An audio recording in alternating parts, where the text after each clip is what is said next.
Allez, Moraï, mon Rabotai, bonsoir à toutes et à tous, bon Prima Baïm, Chazak, de vous retrouver tous les lundis au 8 rue Gordon, à la synagogue du Rav Avner, Baruch Hashem. Le cas, il grandit, je suis très content, je vois beaucoup de nouveaux visages, beaucoup aussi de gens qui reviennent et ça me fait encore plus plaisir.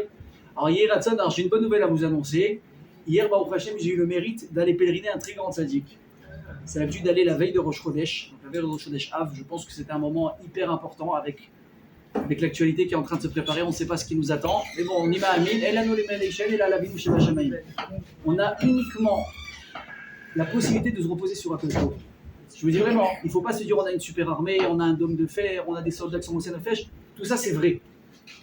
Mais c'est à que je il n'y a que dans sa main qu'il peut jouer toute la partie.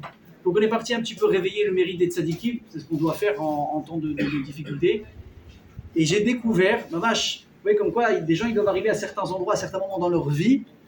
Et Hachem il fait des cadeaux comme ça. J'étais Shabbat à la synagogue et je parle avec des gens après la fila, après un shiur comme ça que j'ai donné.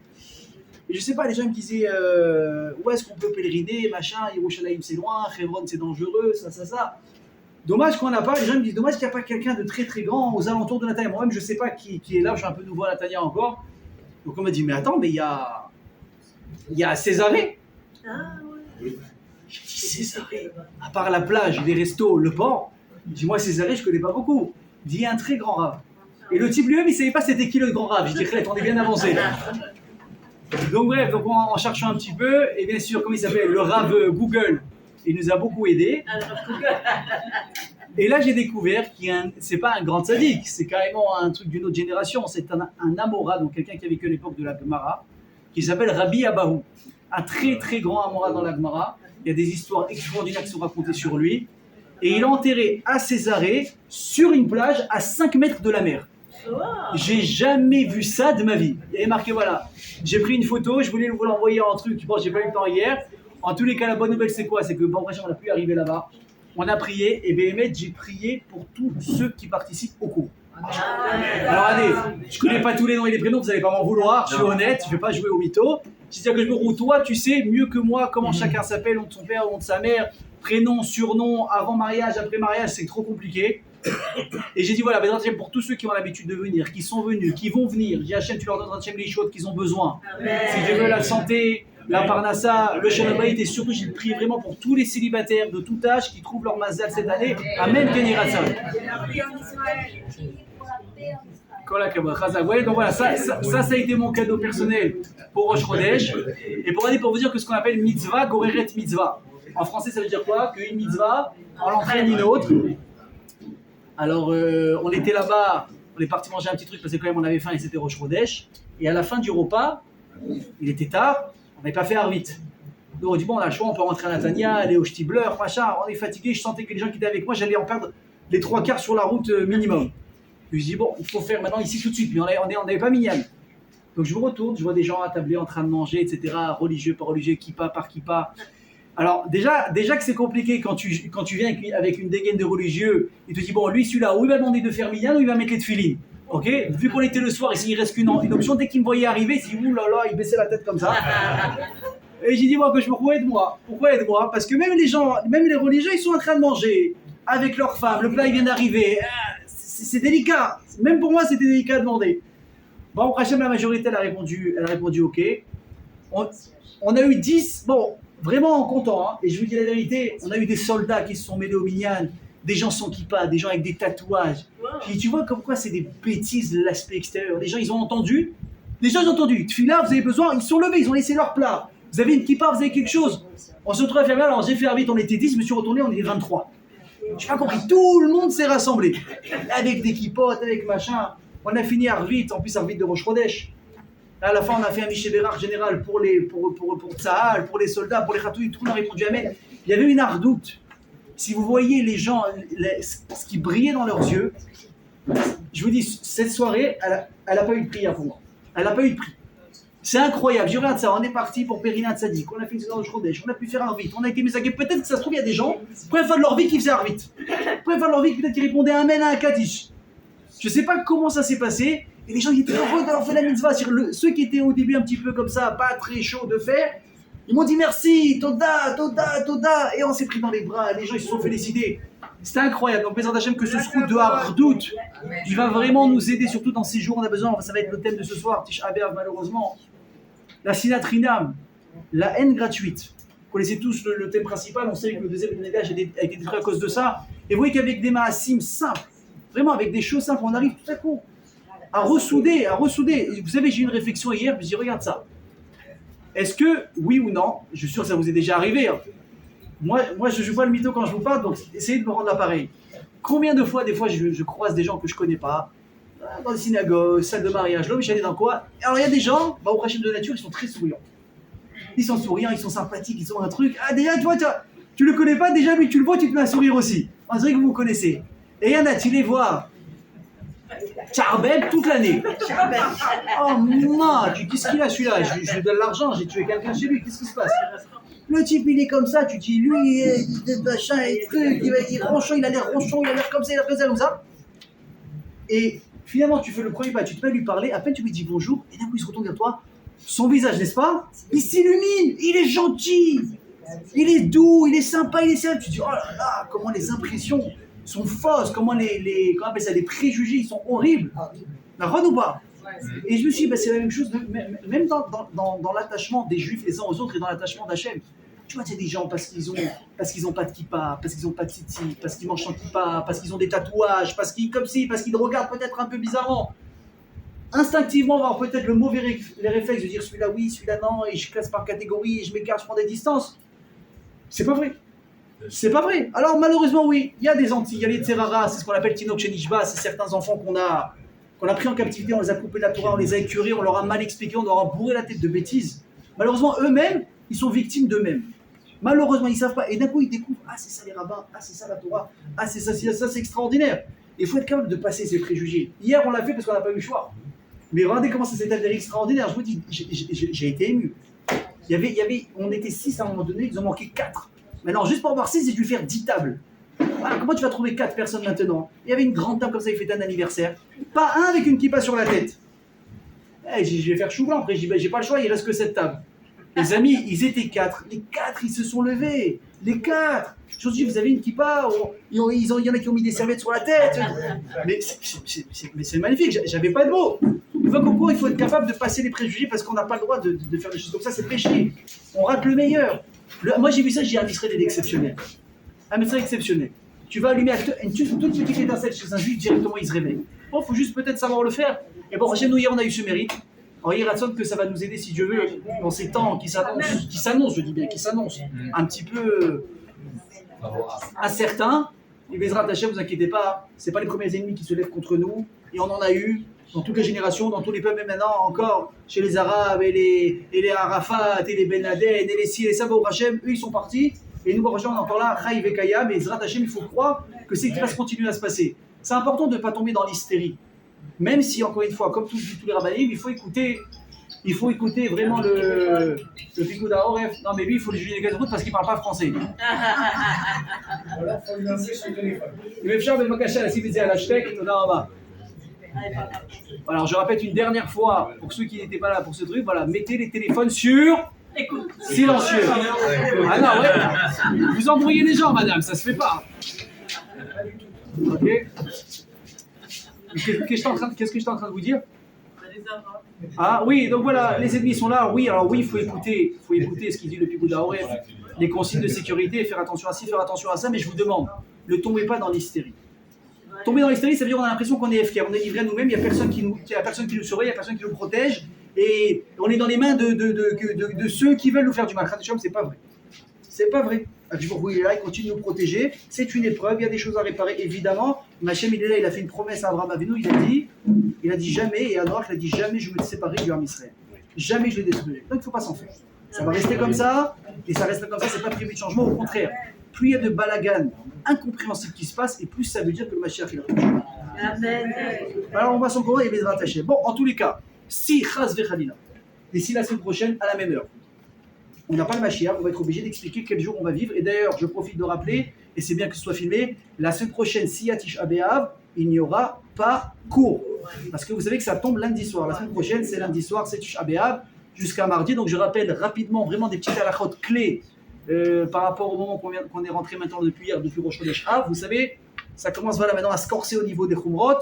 On avait des consignes depuis le 17 Tammuz. C'était assez cool, on va dire.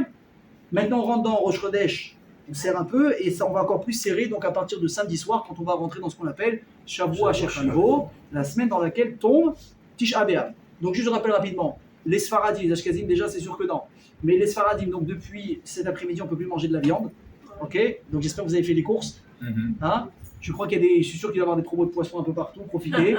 Ok, donc pas de viande jusqu'à quand? Shabbat, on pourra en manger. Par contre, attention, ceux qui ont l'habitude de manger les restes de Shabbat, des fois Motzei et Shabbat, vous ne pourrez pas manger de viande. Ok? Donc faites attention, Shabbat, vous mangez tout ce qui est viande. Faites attention même quand vous préparez, mesdames, les repas Shabbat. Peut-être des fois, vous mélangez et vous touchez avec les cuillères. Faites attention si par exemple vous faites des pâtes avec un plat de viande ou du poulet. Ne mélangez pas, même à table quand vous servez, comme ça vous gardez une partie qui est parvée et vous pouvez la manger dans la semaine. La viande, soit vous la finissez, attention s'il vous plaît, ne jetez pas. C'est pas Hametz. La viande qui vous reste Shabbat, c'est Bal Tashrit, vous la jetez pas, vous la congelez et vous la mangez Bezrat Hashem après Tisha B'Av. Ok? Jusqu'à quand on ne pourra pas manger de viande? Alors, il y en a d'Afrique du Nord, il y en a qui ont l'habitude, déjà tout de suite à sortie Tisha B'Av, ils mangent de la viande. Nous, c'est pas, et le Shulchan Aruch, il dit que c'est jusqu'au lendemain après Chatzot. Ok, donc ça fait à peu près 1h moins le quart jusqu'au lendemain. Donc, Tisha B'Av tombe lundi soir jusqu'à mardi soir. On pourra remanger la viande, donc mercredi, à partir de 1h moins 5. Pour regarder Chatzot, c'est à quelle heure exactement? Allez, on va dire, vous savez quoi, pour sortir les repas, on va dire à 1h, c'est bon? Allez, à partir de là, on pourrait manger de la viande. On rappelle également, cette semaine, on peut se laver, on peut laver du linge, on peut acheter des habits si on sont en solde, mais pas les porter, ok? Ça, on a encore le droit, des petits travaux à droite à gauche, on peut si c'est nécessaire, mais ça, c'est jusqu'à Shabbat. À partir de Shabbat, donc, il faudra se laver à l'eau froide, on ne pourra plus laver d'habits, on ne pourra plus porter d'habits propres, donc essayez aussi également de les porter. Important, je rappelle également, ne les portez pas pendant Shabbat. Parce que les gens, ils font l'erreur, ils se rappellent tous Shabbat, que Azut, Motzei Shabbat, ça commence la semaine maigre, et on ne peut plus porter d'habits propres. Et si et ça, qu'est-ce qu'ils font? Donc pendant Shabbat, ils commencent à porter des habits, pour justement qu'ils soient usés à l'entrée Motzei Shabbat. Mais il y a un souci, pourquoi? Parce qu'on n'a pas le droit de préparer quoi que ce soit qui concerne la sortie de Shabbat pendant Shabbat. Et à chaque année, c'est le même problème. Donc soyez intelligents, on est lundi, vous avez lundi soir après le cours, mardi, mercredi, jeudi, vendredi jusqu'à Shabbat, 5 jours pour préparer vos affaires. Donc soyez pas lourds, soyez conscients. Hein? Talit Katan peut-être pendant Shabbat. Ah, Talit Katan, parce que vous le mettez pendant Shabbat. Vous le mettez pour Shabbat, vous le mettez pas pour après. Peut-être un deuxième. Hein? Au cas où, ok. En tous les cas, ensuite la semaine maigre, on pourra se laver vraiment par partie, d'accord? Il n'y a aucun lien de déchiré, il ne faut pas sentir mauvais pendant 3 jours, il fait très chaud. Ok, par partie, on aura le droit à l'eau froide. Ok, et Bezrat Hashem, quand je vous ai dit, Alvaï, que tout ça, cette année, ne nous concerne pas. Amen, Kenny Ratzot. Allez, maintenant qu'on a fini un petit peu le récap, on va rentrer dans le vif du sujet. Et donc, bon, je vais dire la vérité, le cours, je l'ai préparé, il y a une tonne de sujets à traiter, malheureusement, on n'a qu'une heure. Donc, il va falloir torquer dès que je fasse un peu de tri. Ça, c'est la question qui va décider qu'est-ce que vous allez écouter et qu'est-ce que moi je vais dire. Donc, évidemment, voilà, comme je vous ai dit, il faut comprendre un petit peu c'est quoi ce jour. Alors, je rappelle quelque chose, s'il vous plaît. N'oubliez pas que si, encore une fois, on doit vivre Tisha B'Av cette année, le but de ce jour-là, c'est pas de passer Tisha B'Av. Le but de ce jour-là, c'est de vivre Tisha B'Av. Et ça n'a rien à voir. Je peux me mettre dans mon lit toute la journée avec un film ou je sais pas quoi, et passer Tisha B'Av comme ça, ok? Et il y a essayer de comprendre qu'est-ce qui se passe. Pourquoi à 30 ans, 40 ans, 50, 70 ans, comme un teubé, comme un idiot, je suis là à m'asseoir par terre, à allumer des bougies, à truc, pas dormir sur un lit. Qu'est-ce qui se passe? Il faut essayer de comprendre. Les gens, ils font par automatisme. Et leurs enfants, ils disent, papa, qu'est-ce qui se passe aujourd'hui? Bon, on a détruit le temple. Et alors? Il n'y a pas de suite. L'enfant, il reste bête. Quoi, tout ça parce qu'on a détruit une maison que j'ai jamais connue. Qu'est-ce qui se passe? Donc, il faut essayer de comprendre un petit peu ce qui s'est passé. Déjà, il faut savoir qu'à la date du 9 Av, il y a eu 5 grands drames qui sont passés dans l'âme Israël. Et tout ça, ça a été déclenché à partir de quand? À partir, je ne sais pas si je vous l'ai dit la semaine dernière rapidement, je vous ai promis qu'on allait revenir dessus parce que c'est maintenant le sujet. Ça s'est passé à l'époque des Meraglim, des explorateurs. Quand ils sont rentrés, ils ont fait leur débrief sur Eretz Israël, ils ont critiqué, ils ont taillé Eretz Israël comme c'est pas possible, ils ont effrayé tout le monde, ils ont dégoûté tout le monde d'Israël. Les Israéliens se sont mis à pleurer. Ils se sont mis à pleurer, c'est quoi cette terre, on ne veut pas. Et mamash, la Gemara a dit à Marav Yochanan, Bachitem bechia shel chinam, atem tifku bechia shel dorot. Elle dit parce que vous avez pleuré des pleurs gratuits, vous pleurez à cause de ça des pleurs pour très très très longtemps. Et c'est arrivé quand cette histoire de pleurs? C'était le 9 av, sauf qu'à l'époque, 9 av, il n'y avait rien du tout, c'était une date dans l'année. D'accord? C'était pas un signe de malheur. Et parce que Hachem, il a décidé ce jour-là, il a fait la xéra, que toute la génération du désert ne rentrerait pas en Eretz Israël, ça allait durer pendant combien de temps? Il fallait se débarrasser de toute la génération qui allait devoir mourir. Pendant 40 ans. Pendant 40 ans, le jour de Tisha B'Av, c'est là que ça a commencé à tourner à Ramma ce jour-là, tous les Bnei Israël sans exception, les hommes, d'un certain âge jusqu'à un certain âge, ils creusaient leur propre tombe. Ils se mettaient, ils s'allongeaient dans leur tombe, ils se disaient au revoir à leur famille, demain, il y a une chance sur que je ne me réveille pas. Chaque année, pendant 40 ans, 15 000 personnes ne se levaient pas. Et comme ça pendant 40 ans, donc 15 000 par 40, ça fait 600 000. Je vous évite de faire le calcul de tête.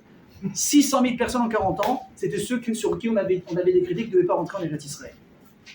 Ok?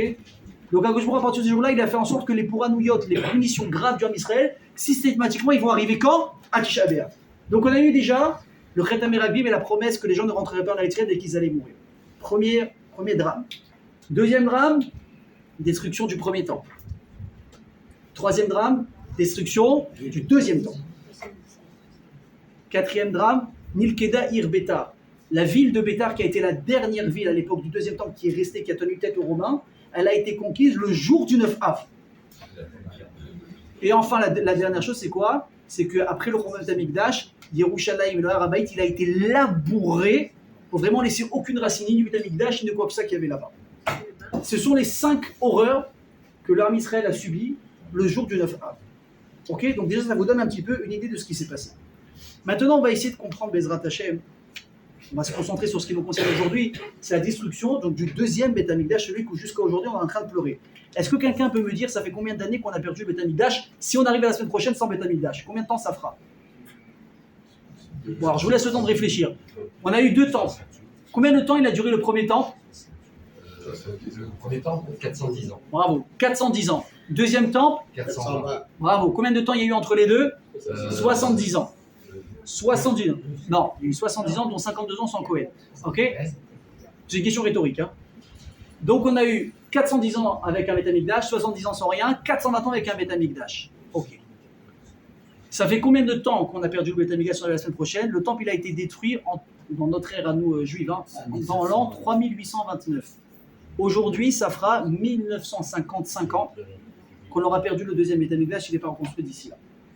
C'est long 1955 ans. Moi, depuis que je suis né, je ne me rappelle pas une année où j'ai accompagné pas mon père à la Sina, où ça s'est par terre, on était nés. Vous savez, il y a des halakhot, même à la synagogue.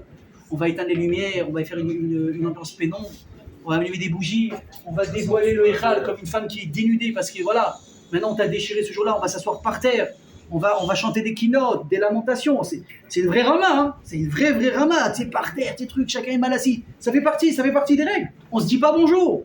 Moi, je me rappelle petit, j'ai un souvenir en tête, à part les airs de Tisha B'Av qui sont incroyables, comment ils vous saisissent. Ma mère, c'est la rama. Un jour, je me rappelle, je parlais avec le Rabbin de Marseille, le Rabbin Khana chez Irié. Il a dit on sent dans les 3 semaines une rama qui plane dans l'air. Tu n'arrives pas à être naturel. Tu veux commencer à parler vacances et tout, tu dis attends, viens par la prix de Tisha B'Av, je sais pas, maintenant, truc. C'est comme ça, c'est une clala, on peut rien faire. Et je me rappelle, le Rav, il chantait les keynotes et les trucs et les airs spéciaux. Vous savez qu'il y a un chiyuv, à un certain moment d'année, de changer les airs de prière. On le fait à Tisha B'Av et on le fait aussi dans les Yamim Noraim ou Rosh Hashanah. Pourquoi? Parce que dès qu'on change les habitudes, ça interpelle la personne. Waouh, qu'est-ce qui se passe? Et tu deviens plus attentif à la prière et tu te rappelles de l'air. Et donc forcément, il y a un changement d'air. La halakha va dire, juste par exemple, si du jour on aura le temps de parler d'ici là pour Yamim Noraim, qu'on n'a pas le droit dans l'année de prendre les airs de Rosh Hashanah et Kippour et de les chanter dans la prière. Pourquoi? Parce que sinon tu vas abîmer le regesh, le sentiment, la sensibilité que les gens ont par rapport à ce moment-là grâce aux airs de prière justement qui sont gardés que pour ce moment. On n'a pas le droit de les utiliser. Et Tisha B'Av, leur idée, je pense que même si on va dire Yamim Noraim sont des airs très beaux et qu'on aime chanter parce que waouh, c'est très joli, Tisha B'Av, personne ne veut chanter ces airs-là. Parce que vraiment, c'est Rama. Et moi, je me rappelle le Rav de la synagogue, il avait une tête le jour de Tisha B'Av. C'était un Rav toute l'année qui était, quand je vous dis souriant, Rav, incroyable. Tisha B'Av, tu voyais qu'il fallait pas, tu pensais même pas à lui dire bonjour. Comme ça, il avait pas de veste, il était en chemise, cheveux ouverts, comme ça, pas coiffé. Tu voyais qu'il vivait une aveloute. C'est ça malheureusement, vivre Tisha B'Av. C'est pas arrivé tout pimpant. Tiens, j'ai vu, attends, je peux mettre du parfum, essayer de très trucs, machin. Alors aujourd'hui, on n'a plus de chaussures en cuir, mais bon, toutes les baskets aujourd'hui, elles sont sans cuir, mais elles sont truites. Donc le mec, il arrive, c'est une fraîcheur à la Sina. Basket dernier cri, pantalon à la mode, tac, tac, il sent bon. Il s'est fait laver 3 jours avant. Le mec, il s'assoit, tu vois, limite, il se salit pas. C'est pas ça, Tisha B'Av. C'est pas ça, Tisha B'Av. Le type, il amène une chaise qui est moutard selon la halakha, mais le mec, il est hyper à l'aise. Vous avez compris? Ce qui est moutard est moutard. Je suis pas là pour interdire ce qui est autorisé. D'accord? Mais j'ai dit que si, entre guillemets, on s'autodupe en passant entre, pour on va dire, passer le Tisha B'Av le plus agréablement possible, être le plus à l'aise possible, alors on n'a pas compris. On n'a pas compris. On va essayer de comprendre peut-être qu'est-ce qui se passait ce jour-là. Et surtout, les amis, comment est-ce qu'on en est arrivé là? Alors, vous connaissez tous, bien sûr, certains noms que je vais vous dire, Kamsa, Bar Kamsa. Mais avant d'arriver à Kamsa et Bar Kamsa, il y a une très longue histoire. Il y a une très très très longue histoire. Comment est-ce que le Ham Israël il est arrivé à se détériorer pour que finalement, en 420 ans, c'est long 420 ans aussi, on est passé du peuple qui a mérité de reconstruire le temple, et en 400 ans, finalement, Hachem va dire, bah, finalement, vous n'avez rien compris, je repars chez moi. Enfin, je suis prêt à détruire mon chez moi, à l'écart de ne pas être avec vous parce que vous n'avez pas compris les règles du jeu. Donc on va essayer de rappeler, avec le temps qui va s'interpréter, un petit peu ce qui s'est passé. Alors, il faut savoir que quand il y a eu, comment est-ce que les choses ont commencé à se détériorer, ça a été à cause de 2 frères. 2 frères qui s'appelaient Orkenus et Arstibulus. Bon, c'est des noms, vous avez compris, c'est pas aujourd'hui qu'on va les entendre. Leur père, c'était un des rois d'Israël à l'époque. D'accord? Et voilà que leur père va décéder. Et ils vont se disputer qui va reprendre évidemment le trône. Donc tout de suite, il y a 2 camps qui se font. Moi, je suis avec lui, ça me revient pas. Un, il s'est enfermé dans Yerushalayim avec les gens qui étaient avec lui.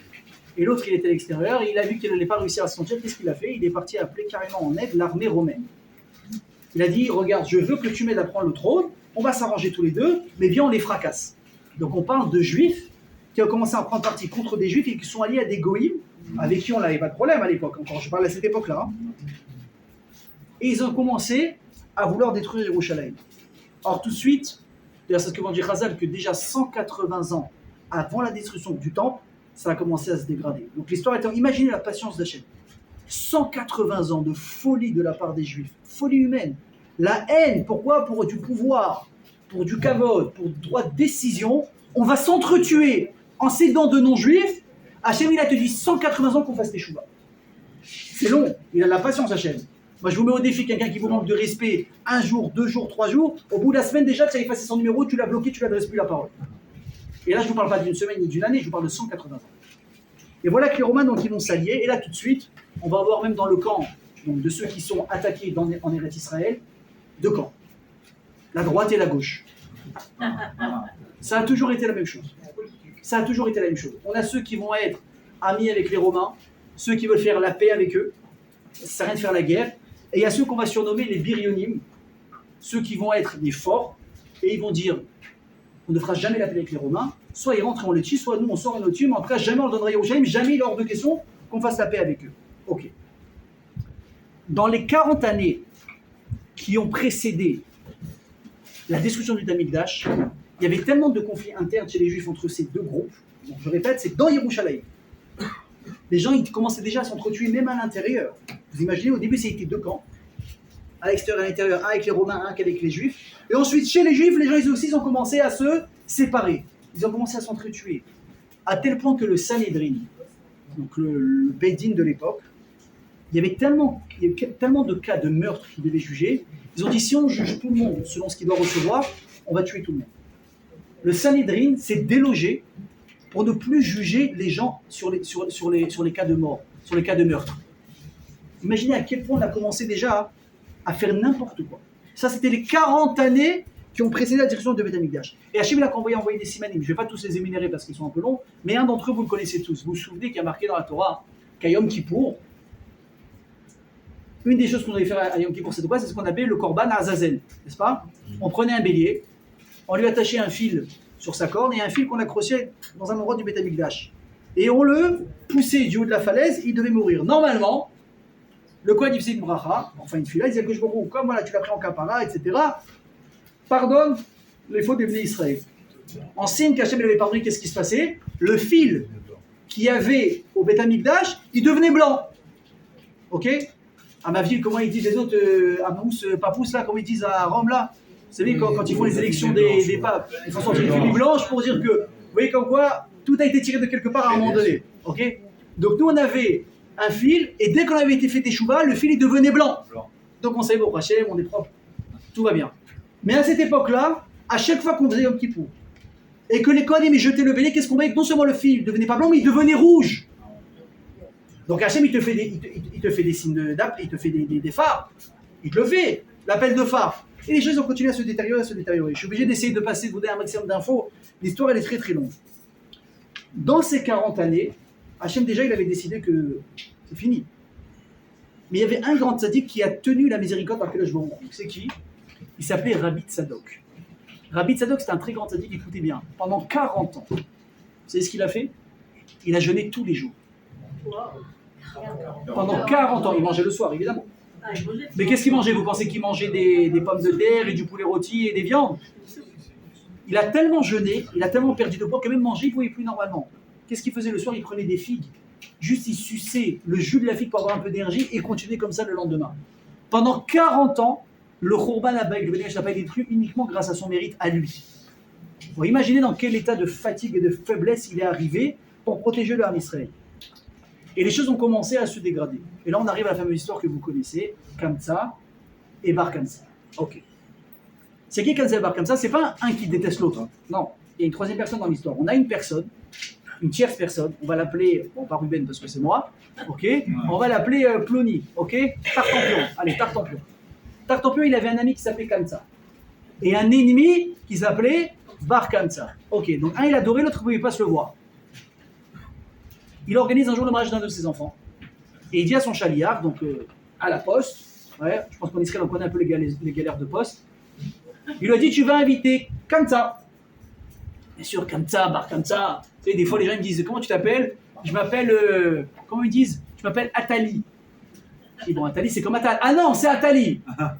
Atlan, Atal, Atali, truc, machin, c'est la même mafia, j'ai envie de dire. Hein, je me permets de dire ça parce que c'est mon nom de famille, vous avez compris. Donc Kamsa Bar Kamsa, c'est Kif Bourrico. Le type, évidemment, il s'est planté, il a donné la carte à la mauvaise personne. Donc le type, il voit ça, il voit qu'il y a un monsieur, comment on l'a appelé, Tartampion, qui a invité au mariage de ses enfants. Ah, il est content. Il dit: peut-être qu'il va faire le shalom avec moi et tout. La vérité, je ne m'attendais pas à recevoir l'invitation du mariage.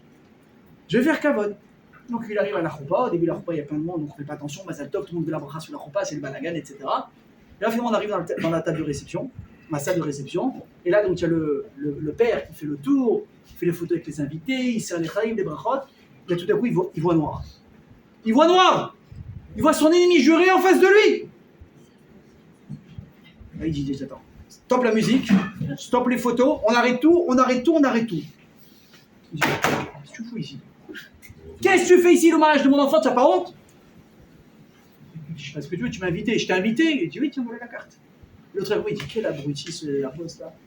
C'est pas toi que je vais l'inviter, c'est l'autre. Tu te que vous avez le même nom, ça nous il allait prendre tes affaires, il dégage. L'autre, il lui dit: regarde, j'ai fait 2 heures de route. Je suis venu, je pensais que tu voulais faire le shalom. Top, c'est-à-dire, je suis là maintenant. Sur 1000 personnes, il n'y a que moi. C'est comme les gens, des fois, ils regardent comme ça. Tu vas voir, on va prendre un tableau blanc. On va te mettre une tache noire. On dit: qu'est-ce que tu vois? Qu'est-ce que tout le monde va répondre? Elle tache noire. Mais c'est une réponse qui est vraie, mais à moitié. Qu'est-ce que tu dois dire? Regarde, tache noire. Il y a un tableau qui est entièrement blanc, mais bon, il y a une petite tache noire. Ça, c'est une réponse qui est complète. Dis la vérité, je te dérange, je comprends. Si tu veux, je me mets au fond, même je me mets dans la cuisine. On va faire mieux. Je vais te faire sortir. Le gars, il dit: regarde, cuisine, pas cuisine. On n'en pas pour moi. Tu te lèves ou c'est moi qui te sors. Et là, on rentre dans une vraie négociation. Il dit: regarde, je t'en supplie. Il voit que le gars, il est sérieux. Je t'en supplie, ne me fiche pas. Tu veux que je me lève à cause de quoi? Parce qu'ils vont servir le plat principal, le type te compte à l'assiette. Ça t'a coûté 200 shekels la mana, 300 shekels. Je paye ma mana, c'est bon, ça va, je te cause pas de tort, ça va, laisse-moi tranquille. Puis je veux pas ton argent, je veux que tu dégages. Le type, il dit: tu sais quoi? Je participe avec toi aux frais du mariage. Je participe. Mais ne me fais pas honte. Qu'est-ce qu'il lui dit, le gars? Je veux rien savoir, lève-toi, va-t'en. Et le type, il monte. Maintenant, le gars, il n'est pas forcément riche. Il dit: regarde, je fais un coup de folie, je te paye la moitié des frais du mariage. Vous savez combien ça coûte un mariage, Dieu bénisse? Le type dit: je veux pas ton argent, tu dégages. Le type, il a plus le choix, il dit: regarde, je t'en supplie, je suis prêt à payer tout le mariage. mais tu me sors pas. Le type, il a pris par le col de la chemise. Et il a sorti devant tout le monde. Et quoi? Et personne n'a réagi. Alors, qu'est-ce que veut dire la Gemara? Même les rabbinim qui étaient assis à table là-bas, ils n'ont pas réagi. Et ça, c'est grave. Ça, c'est grave. Je vous l'ai dit déjà, je vais vous le répéter. Vous vous souvenez de ce qu'on a dit la dernière fois dans le cours? Non-insistance à personne en danger, c'est condamnable? C'est condamnable. Tu vois quelqu'un dans la détresse, tu ne peux pas rester acteur, observateur, tu dois agir. Sinon, on va te chercher à la maison, monsieur, tu dis, mais j'ai rien fait. Tu es passé, tu aurais dû t'arrêter. Et ça, c'est un drame physique, mais même dans les drames moraux, il faut pouvoir être capable d'assister. Je dis, ça marche pas comme ça ici. Si ça marche pas, les rabbins, ils auraient dû se lever et dire quoi? Regarde, déjà, viens essayer de faire on s'explique. Si ça passe pas, vous savez ce qu'un arabe digne de ce nom, il doit faire. Et des fois, c'est compliqué, parce que tu connais la personne, tu es bien avec lui. Mais si tu as le respect de la Torah, le respect de la crainte d'Hachem, plus que ton amitié avec l'un ou avec l'autre, et c'est pas facile, parce que des fois, malheureusement, les intérêts s'entremêlent un petit peu, on perd un peu le fil. Mais moi, je connais des daïlim, je peux vous dire. J'ai eu affaire à eux dans certaines conditions, des conseils, etc. Le type, il est très sympa. Tu touches à la halakha, wow, ça devient un lion. Ni il connaît son père, ni il connaît sa mère, ni c'est mon cousin, ni c'est mon neveu. La halakha, c'est la halakha. Il veut rien savoir. Il y a des gens qui ne parlent plus à cause de ça. Il y a des gens qui s'est mis à dos à cause de ça. Il a dit, regarde, moi je sais une chose. Moi je suis ce qu'il faut faire. Ça ne fait pas plaisir à tout le monde et le mal à sauter. Bien sûr, encore une fois, je ne dis pas qu'il faut être rustre, faire l'animal. Il y a des manières de faire. Mais tu ne touches pas le fond de la chose. Si quelqu'un est prêt à toucher, tu regardes. Il y a deux camps. Il y a le camp d'Hachem et le camp de ceux qui veulent faire ce qu'ils veulent. Moi, mon camp, je l'ai choisi. À toi de prendre parti. À toi de prendre position. Avec moi, ou c'est même pas contre moi, c'est pas avec Hachem. Les rabbins, qu'est-ce que j'aurais dû dire? Regarde, soit on arrive à trouver un compromis, ou soit, si lui il part, nous on se lève et on part. Et là, je peux vous dire, hein, le type, avec toute la gava qu'il peut avoir, la grande bouche, et les revendications, et ci et ça, s'il voit que toute la table de rabbinim, elle se lève, ça l'affiche durant ce mariage, il va se taire tout de suite. Mais on ne sait pas ce qui s'est passé, les gens n'ont pas réagi. Mais encore une fois, c'est pas à cause de ça, pour l'instant, que le temple a été détruit. Ça a été un épisode, parmi d'autres qui vont suivre, où ça a été déjà quelque chose de grave. Et là, Hachem a dit, oh, la balance est en train de pencher, réveillez-vous, il a encore temps. Et pourtant, vous allez voir que les Israéliens ne sont pas arrêtés là. Maintenant, comment ça finit l'histoire? Vous savez, le type qui s'est fait virer de la salle de mariage, il a été tellement, on peut imaginer, vexé, humilié, peiné. Il en a voulu au monde entier parce qu'il a dit quoi? Que lui, c'est un pourri qui se comporte mal, c'est une chose. Mais les rabbins! Et les rabbins alors? C'est ça leur Torah, c'est ça leur mitzvot, c'est ça l'amour d'Hachem, c'est ça l'amour du juif. Et c'est comme ça, ok. Il est parti voir l'empereur romain. Et il lui a monté un bobard de toutes pièces. Il lui a dit, tu sais que les juifs, ils t'ont mis en liste rouge. Sur liste rouge. Il a dit, ah ouais. Ils t'aiment pas, ils sont en train de comploter contre toi, et tatata, et tatata. Il dit, mais arrête, tu racontes des bêtises, j'ai toujours eu de très bons liens avec eux, qu'est-ce que tu parles? Il dit, je te dis. Il dit, tu sais quoi, tu me crois pas? Ok, viens, on fait un test. Envoie-leur un korban. Et s'il approche le misbéar, c'est que vous êtes en bon terme. S'il approche pas sur le misbéar, c'est qu'ils t'ont banni. Maintenant, vous savez qu'à l'Alpi-Halakha, on a le droit d'amener des corbanotes, évidemment qui respectent les règles de Kedusha. On amène des corbanotes, même des goïms, des non-juifs. Pourquoi? Pour le Darké Shalom, pour qu'il y ait la paix justement entre les gens, etc. et avec les nations. Il a dit, regarde, envoie le korban, prends un animal, le top tu veux, tu me le donnes à moi. Donc maintenant, il savait qu'il ne fallait pas qu'il y ait de défaut. Donc tac, il choisit un animal, tout est bien, il le donne à qui? À ce type-là. Et lui, en route pour Yerushalayim, c'est à la route, il va faire un défaut, un mâche à peine perceptible, où ça? À la lèvre. Alors pour les goïms, ça ne s'appelle pas un défaut. Il n'y a que les kohanim, quand ils vont ausculter, ils vont observer l'animal de A à Z, ils vont s'en rendre compte. Et là, ils reçoivent donc le korban. L'empereur, il s'approche, il s'apprête à l'amener. Attention, vérification obligatoire avant chaque korban. Et là, ils se rendent compte du problème. Oh là là, le korban, il a un défaut. Maintenant, aujourd'hui, on a du mal à comprendre, c'est quoi le problème? Tu envoies un WhatsApp, tu dis, bon, frérot, il y a un problème, envoie-moi un autre, on règle l'histoire. Sauf que c'était des jours et des semaines de trajet. Et comment tu vas faire passer? Comment ça va revenir? Et là, il y a une discussion chez les Kharim. Qu'est-ce qu'on fait? On amène le korban? On n'amène pas le korban? Ils disent, bon, écoutez, on va le faire, mais Darké Shalom, on va être mal. Vous dire, mais regardez ce qu'ils disent les Kohanim. Mais vous vous rendez compte? Si on amène un korban pareil sur le misbéar, les gens, qu'est-ce qu'ils vont dire? À partir de maintenant, on peut apporter des korbanotes qui ont des défauts. Et on peut jouer avec la Torah. On peut jouer avec ce que les gens vont croire et qu'est-ce qu'ils vont mal faire à cause de nous. Nous qui allons montrer l'exemple. On va dire, alors on ne peut pas l'apporter. C'est-à-dire, si c'est comme ça, on sait qui est à l'origine de tout ça, c'est Bar Kamsa. Venez, on le tue. On le tue, personne ne saura ce qui s'est passé, on n'en peut plus. Parce que là, on va vraiment aller au massacre. Qu'est-ce qu'ils ont dit les Kohanim à nouveau? Oui, mais si on tue quelqu'un, qu'est-ce qu'ils vont dire? Maintenant, on a le droit de s'entretuer. On n'a pas le choix, on tue personne et on n'approche pas le camp. Et là, bien sûr, l'autre il est tout content de ton stratagème. Hop, l'info elle remonte, comme c'est pas possible. Et tu as l'empereur qui s'appelle donc Niron.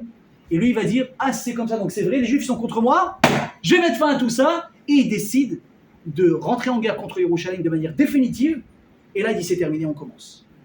Maintenant, Niron, c'est quelqu'un qui avait quand même un petit peu de jugeote. Écoutez l'histoire parce qu'elle est incroyable. Néron. Comment on dit en français? Il s'appelait Néron. Niron, voilà. Le grand-père de Rabbi Meir. Merci pour l'info.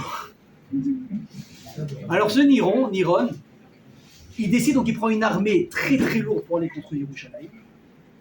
Et là, à un moment donné, il a un petit coup de rasera. Il dit attends. C'est vrai que selon les infos, il mérite. C'est vrai que je dois les détruire. Mais tous ceux qui se sont pris aux Juifs jusqu'à maintenant, ils se sont salés les mains et après ils ont rendu des comptes. Il a dit je la sens pas. Il dit je vais faire un test. Regardez ce qu'il a fait. Il a pris son arc. Il a pris une flèche. Non, Jérusalem, elle est là-bas. Il a tiré une flèche par là. Il tire. Qu'est-ce qu'a fait la flèche? Demi-tour, direction Jérusalem. Il dit bon, il y a eu du vent. Il fait de l'autre côté. Il tire une deuxième flèche. Demi-tour, direction Jérusalem. Je vous la fais courte. Il a fait ça sur les 4 points cardinaux. À chaque fois, la flèche, elle a tourné de sens. Elle est partie sur Jérusalem. C'est un signe évident que quoi? Hachem, il veut que tu détruises Jérusalem. Il avance. Il a encore un doute. Il voit un enfant passer. Il lui dit hey, toi petit là, petit juif, c'est quoi le verset que tu as appris aujourd'hui à l'école chez vous, chez les rabbins? Regardez le prophète, il lui a cité un passage dans Yecheskel qui dit Venatati et tikmati be'edom be'yad ami Israël. Et j'ai donné ma vengeance à Edom qui détruise le ami Israël. Le type, il a dit bon, plus clair que ça, j'ai la voie libre. Malgré tout, il a eu très peur. Il a dit je la sens pas l'histoire. Il a dit à chaque fois que quelqu'un s'est pris à des juifs, ouais, Paro, oui, alors lui, c'est vrai qu'il y avait une xéra sur l'âme Israël, il faut les asservir, etc. Mais après, ils se sont fait tuer les Égyptiens. Parce que ceux qui se salissent les mains, c'est parce que, ok, Hachem il a décidé qu'il y a une xéra sur l'âme Israël, mais il va utiliser, comme on l'a dit une fois dans un cours, on a dit Megalgelim Chova, Aliede Chayav. Hachem va utiliser quelqu'un qui a déjà les mains sales pour faire du sale boulot.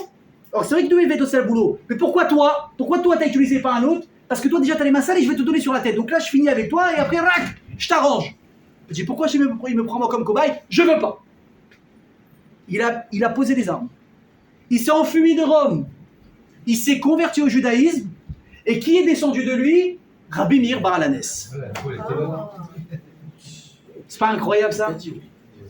Un goy, avec tout le respect que je peux avoir pour les non-juifs, ok? Je suis pas antisémite. Un goy qui a une réflexion pareille et il a vu le mur droit devant lui. Il dit, pour ça je vous dis, ce cours aussi il est là pour nous renforcer les Hachem. Faut pas avoir peur. Hachem il nous protège. Si à gauche il décide quand quelqu'un va le toucher, il va nous toucher. S'il décide que non, tu peux avoir 50 000 bombes qui vont être tirées sur Israël, son homme de fer, Hachem il fait un miracle. Et voilà qui part. Bon, maintenant il faut amener quelqu'un d'autre. On va amener quelqu'un qui va s'appeler Aspasianus. Comment il s'appelle en français? Vespasien. Voilà, heureusement qu'ils sont là, les traducteurs, c'est extraordinaire. Et eux, qu'est-ce qu'ils font? Ils arrivent devant Yerushalayim et ils commencent donc à assiéger Jérusalem. Maintenant, ce que nous, on sait, enfin ce que lui ne savait pas, c'est qu'à Jérusalem, on avait 3 milliardaires. C'était tous des élèves de Rabbi Yochanan ben Zakkai. Un, il s'appelait Nagdimon ben Gurion. Le deuxième s'appelait Kalba Savoua. Et le deuxième s'appelait Ben Tzitzit Akeset. Alors, on explique. Kalba Savoua, Nagdimon ben Gurion. Pourquoi est-ce qu'on l'a appelé comme ça? Et nous dit Razal, écoutez bien ce que je vous dis, lui, il a eu un essai extraordinaire. Bon, l'histoire, elle est un peu longue. Si je mange du temps là-dessus, après, je ne pourrais pas le rattraper. Lui, à un moment donné, il devait de l'argent. Et il devait absolument, on va dire, rendre des puits d'eau, etc. jusqu'à une certaine date, jusqu'au coucher du soleil. Maintenant, il a été en galère. Son échéance commençait à arriver. Il n'arrivait pas à rendre sa dette. Et s'il la rendait pas, il allait tout perdre ce qu'il avait. Il a prié à Kadosh Baruch Hu. Hachem, qu'est-ce qu'il a fait? Il a stoppé le soleil. Le soleil ne s'est pas couché tant qu'il n'avait pas rendu toutes les dettes qu'il avait à rendre. Donc Nagdimon ben Gurion, ce que ça veut dire quoi? Hachem, il a bloqué le soleil pour Nagdimon ben Gurion. Déjà pour vous dire qu'Hachem il aimait. Ok. Deuxième, c'est qui? Kalba Savoua. Kalba Savoua, on sait que plus tard ça va être le beau-père de Rabbi Akiva. Et Kalba Savoua, pourquoi est-ce qu'on l'a appelé en araméen? C'est-à-dire Kalba Savoua, le chien rassasié. C'est pas très C'est pas très élégant comme surnom. Ouais. Pourquoi? Il dit parce que toutes les personnes qui rentraient chez lui affamées comme des chiens, tout le monde ressortait rassasié de sa maison. Comme Abraham Avinu. Et enfin, le deuxième, c'est qui? On a dit Ben Tzitzit Kesset. Pourquoi on l'a surnommé comme ça? Parce qu'il était tellement riche que ces tzitzit, ces pans d'habits, jamais n'ont touché le sol parce qu'on recouvrait à chaque fois devant lui avec des tapis de tissu très cher dès qu'il marchait pour pas qu'il salisse ses habits. Bon, vous imaginez alors un petit peu les richesses de chacun. Maintenant, ils ont fait un conseil à but, ils ont dit bon, on est en temps de crise, il y a la guerre, on est en train de nous assiéger, il va falloir qu'on tienne. Et ils ont commencé à faire, l'inventaire de ce que chacun avait. Écoutez bien les quantités. Un, il a dit, moi je peux faire tenir la ville, toute la ville de Jérusalem, en blé et en orge, sans aucun problème, à l'ail.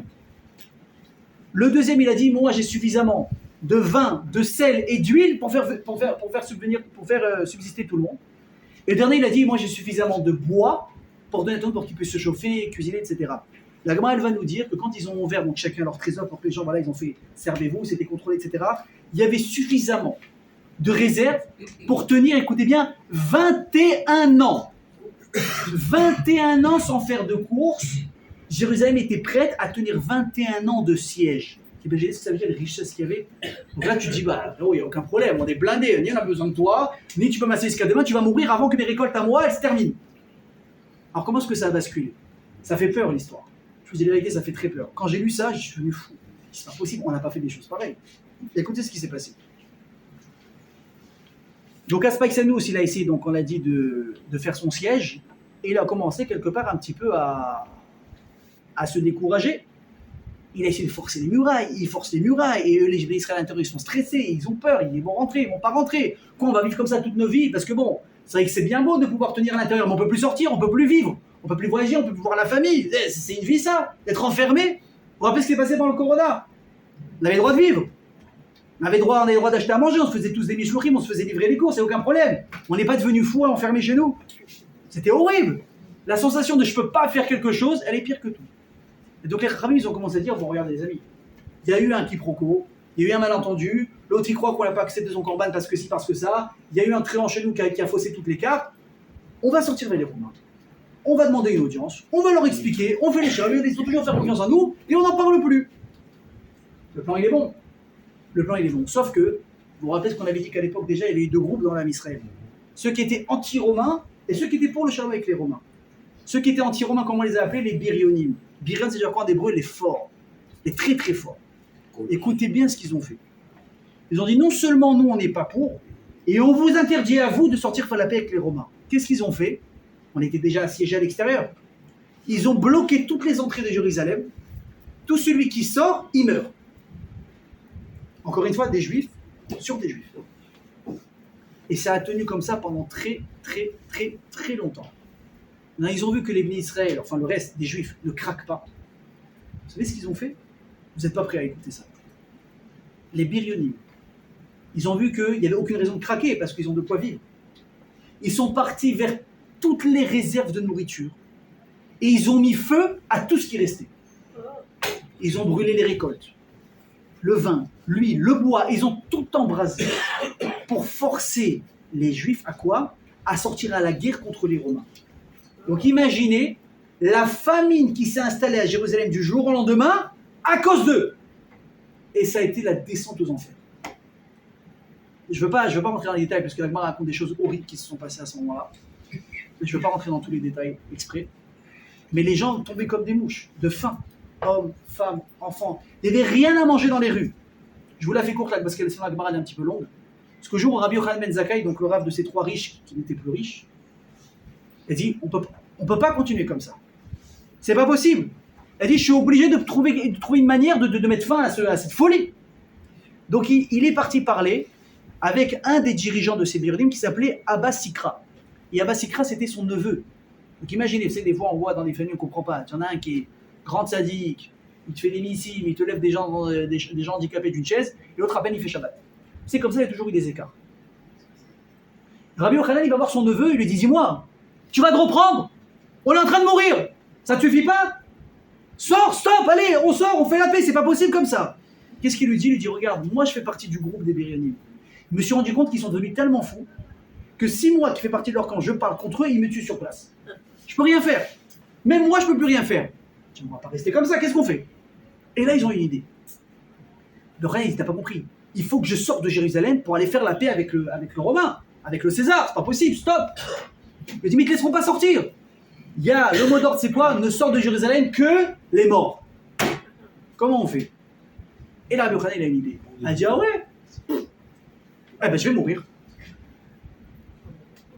Il dit, ah, c'est Shalom, Rabbi, pourquoi tu parles comme ça? Eh, je vais mourir. C'est pas bon de dire des choses comme ça, ouais? Je me rappelle ma grand-mère, qu'est-ce qu'elle me disait? Ah, un korban. Dis moi je parle encore mal à ta place. Rabbi Shalom, ni on parlait de mort, ni de je vais mourir, de trucs, elle hurlait en arabe. Elle nous interdit de prononcer comme ça. Et lui, il dit, mais je vais mourir. C'est pas bon. Il dit, non, t'as pas compris. Il fait le mort. Comment on dit chez nous en anglais? Zarma. Zarma. Il dit, voilà, Zarma. Il dit, voilà, on va faire passer dans la ville que Rabbi Yochanan ben Zakkai est tombé très malade. Il va pas bien du tout. Donc il rentre chez lui, il s'alite, il bouge pas, plus de shiurim de Torah, plus rien. Toute la ville, ce Rabbi Yochanan, il va très très mal et son état se dégrade de jour en jour. Et là, il met dans la combine deux de ses élèves les plus proches et il va leur dire, vous allez annoncer demain ma mort. Et là, on annonce la mort, tout le monde prend un vélo sur Rabbi Yochanan, on le met dans un cercueil et on doit le sortir de Jérusalem pour l'enterrer. Donc tout de suite, les Biryonim qui sont à l'entrée, qu'est-ce que c'est? Il c'est un mort. On ne peut pas enterrer à l'intérieur. Qu'est-ce qu'on fait? On est obligé de le sortir. On n'a pas ici, on n'a pas où enterrer. Stop. Il faut lui faire kavod. Si on dit, on la sent pas l'histoire. Il est mort. C'est vraiment un truc qui était malade, mais il était jeune, il était en forme. Qu'est-ce qu'ils disent? Ok, mais avant qu'il sorte, on va prendre des poignards et on va le rentrer dans la tombe pour s'assurer qu'il est bien mort. Ah, un mort, ça sent plus rien, on est d'accord.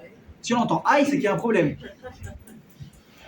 Et là, tiens, le neveu de Rabbi Yochanan, là par contre, il monte au poteau en tant qu'agent infiltré. Il dit, oh les amis, il y a une limite quand même.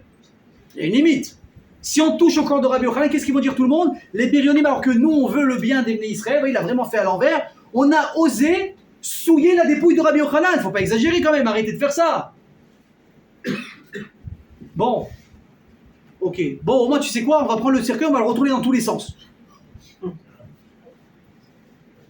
Dieu, la vérité, vous êtes arrivé à ce niveau-là. Ils vont dire quoi? Ok, ils n'ont pas tranché la gorge, ils n'ont pas mis des épées. Mais ils ont quand même souillé sa dépouille. Arrêtez, laissez tomber. L'autre, il dit ça. Il a les jambes qui tremblent quand il parle. Et là, Minashim Baou prochain, ils ont laissé sortir le corps. Donc, ces deux élèves qui sont dans la combine, ils sortent le corps. Dès que les portes elles se referment, hop, magie. Rabbi Yochanan, il se lève, créa un métier extraordinaire. Et il court voir l'empereur. Et là, dès qu'il voit l'empereur, il lui dit Shalom Adoni Hamelech. Shalom Adoni Hamelech. Bonjour à toi le roi, bonjour à toi le roi. L'autre, il le voit du tac au tac. Il dit, tu sais que maintenant, pour deux raisons, je dois te tuer. Ça commence. Imagine l'entretien, comment il commence ou pas? Vous allez des fois rentrer dans des entretiens. Bonjour monsieur, assis. Là, il ne pas qu'il dit assis. Il te dit, toi, je vais te trancher la gorge. Qu'est-ce qui se passe? Il dit deux raisons.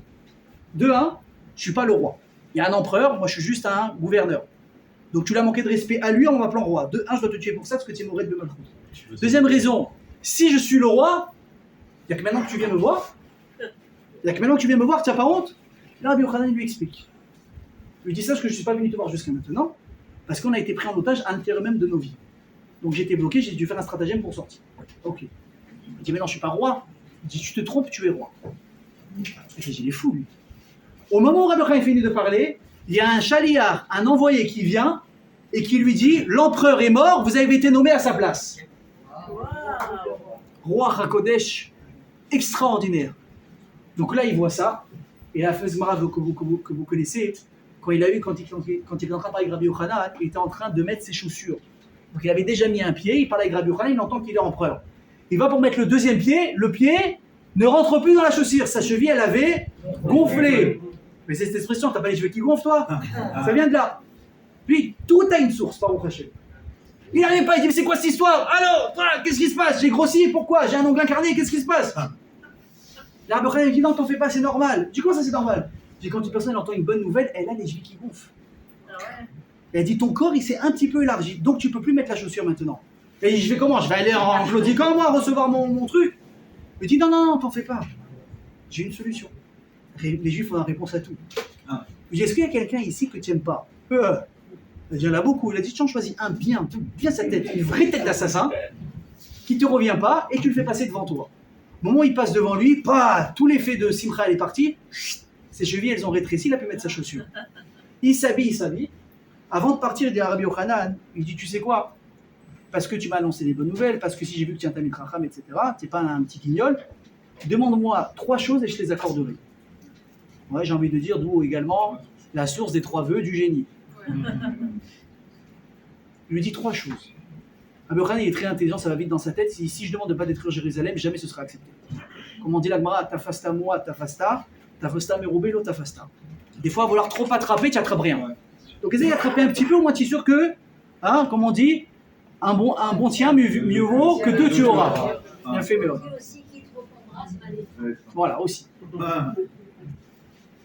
Donc il dit, bon, Jérusalem, c'est pas possible d'éviter. Il a dit, je te demande 3 choses. Il dit, la première, c'est que tu laisseras en vie toute la ville de Yavne et ses Chachamim. Parce que toute la Torah, elle était là-bas. Elle dit, Yavne ve Chachamea, ten liota. Elle dit, tu promets, tu dis à tes géants, s'il rentre, ça, il touche pas. Il dit, ok. Next. Deuxième chose. Il lui dit, deuxième chose, je veux, s'il te plaît, que tu sauves, que tu touches pas non plus à toute la descendance de Rabban Gamiel, parce que c'est le Nassi, et toute la Torah descend d'eux. Ça non plus, tu touches pas. Accepté. Troisième chose, vous vous souvenez le tzaddik qui a jeûné pendant 40 ans grâce à qui Jérusalem n'est pas détruit? Il dit, il faut absolument que tu me donnes des médecins pour venir guérir Rabbi Tzadok parce qu'il est en train de mourir. Ok. Il a accepté les 3 choses, il a pris son cheval, il est parti. On a amené un médecin à Rabbi Tzadok. Écoutez bien ce qu'il dit Srazal. Quand le Romain, avant de partir, il est parti, il a dit, mais c'est qui ce Rabbi Tzadok? Ils l'ont vu, ils l'ont pris pour le soigner. Quand ils ont vu, c'est Rabbi Tzadok, un vieillard, avec la peau sur. Écoutez bien ce qu'il dit Srazal. Il avait tellement maigri par les jeûnes qu'il a fait pendant 40 ans que dès qu'il mangeait quelque chose, ça se voyait à travers son corps qu'est-ce qu'il était en train de manger. Vous imaginez ce que ça veut dire? On ne peut pas imaginer. Les os sur la peau. Mais c'est même plus des os qu'il y avait, il n'y avait plus de peau, il n'y avait plus rien. Et là, il lui a dit, attends, dis-moi, il a dit, excuse-moi, mais tes 3 vœux que je t'ai donnés pour un vieillard, c'est comme ça qu'ils voient nos vieillards. Que nous, ce que les gens n'ont pas compris, c'est que plus, dans la Torah, plus tu prends de l'âge, et plus le monde entier, il vient à tes pieds pour te demander des conseils. Tous les grands rabbinim, 80 ans, 90 ans, 100 ans, les gens, ils viennent du bout du monde pour prendre des brachot et des conseils. Il dit, pour ce vieillard-là, tu m'as trouvé? Il a dit, tu sais, ce vieillard, si on avait juste un deuxième comme lui, vous n'auriez même pas pu toucher à Jérusalem. Malheureusement, on en a qu'un. Bon, Rachim, ils ont guéri Rabbi Tzadok. Les médecins, ils l'ont remis, ils l'ont retapé, ils l'ont redonné à manger doucement. Il a retrouvé sa force. Donc, les Chaora, tu te dis, bon, on va voir au Rachem, finalement, ça se termine bien. Sauf que va arriver le fameux rachat qui va s'appeler Titus. Titus qui va venir, et lui, il s'est mis en tête, les amis, il a dit, écoutez-moi bien. Moi, j'ai une mission, je vais l'amener jusqu'au bout. Et donc, il reprend le siège. Et comme on sait, on n'a plus à manger, on n'a plus rien. Et là, il commence à taper sur les murailles comme un dingue. Il tape. Il y avait combien de murailles qui séparaient le Beth Amikdash de l'extérieur? 3 murailles. Mais il faut voir les murailles, comment elles sont décrites. Il y avait des mètres d'écart entre chaque muraille. C'était rempli de pierre, de ciment. C'était incassable. Les murailles, ce que l'on dit, les murailles de Jérusalem. Et il casse. Hop, première muraille, elle tombe. Ouais. Et le juif commence à avoir très très peur. On va jamais résister. Il continue. Deuxième muraille, elle tombe. Combien de murailles il reste? Et c'est la plus costaud. C'est celle qui protégeait encore le Beth Amikdash lui-même. Et là, ils savent que c'est le centre névralgique des Juifs, c'est le temple. Et ils mettent tout ce qu'ils peuvent pour casser, ça bouge pas. Ils vont essayer jusqu'au jour où, le jour du 17 Tammuz, on va avoir une brèche qui va commencer à apparaître, malheureusement, dans la dernière muraille qui va séparer le Beth Amikdash des ennemis.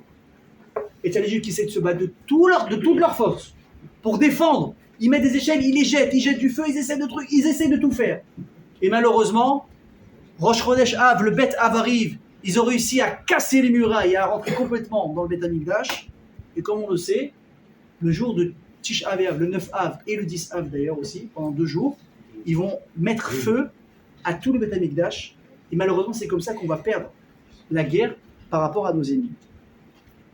Alors, pour terminer, ça explique aussi pourquoi on a encore des coutumes de deuil jusqu'au lendemain du Tisha B'Av.